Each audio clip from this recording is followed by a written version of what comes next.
vinyl was basically established February 8th, 2010. The reason why it's called Vinyl on Vinyl because we had a strong influence also on music, aside from our pull with the arts, hence the name.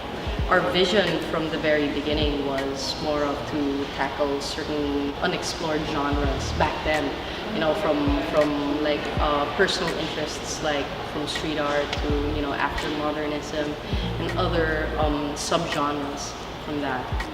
Big amount of influence also comes from the vinyl figures, which was what I heavily collected in the early 2000s.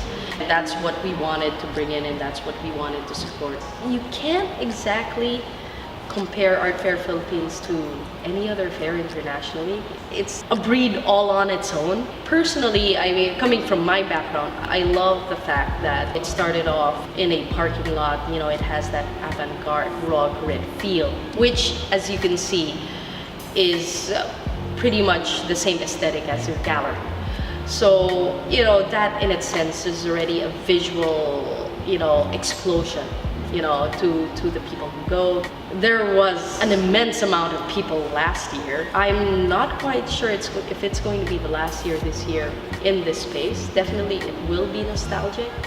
But I mean, it's grown to a point that it really needs a bigger space, and which is wonderful for them. This year, we decided to change a lot of things up a bit. For one, we are collaborating with Mizuma Gallery. So we will be having a lot more international artists. Aside from that, obviously we do have our resident artists that will be exhibiting, and some of our artists that have been showcasing their work with us throughout the years.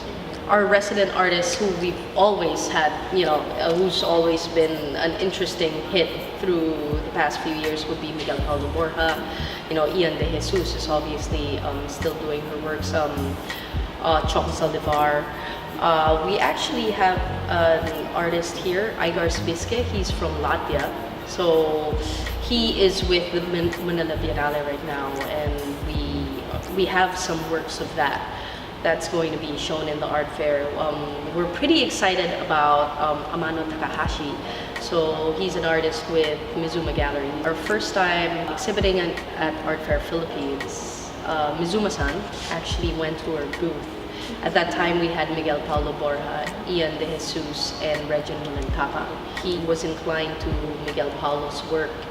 And since then, we've been doing things together in a sense that Miguel has been exhibiting with him during like different art fairs. Recently, like last year, we had the privilege of exhibiting Agon with his monoblock prints. After years of knowing each other, we managed to talk and, you know, do something together. So March 1 is the La Fuerza party. So it's the first time that all 5 galleries over here are opening together at the same time. Right after art fair, the shuttle is going to commence. It's going to start at around 6 p.m. So we will be shuttling people back and forth to and from the art fair going here. We have bands. We actually even have raffle tickets in a sense, you know. So it's going to be a little bit of like fun, a little bit of like, in a way to give back also for the people who have supported us. So it's just going to be one big crazy party, so to speak.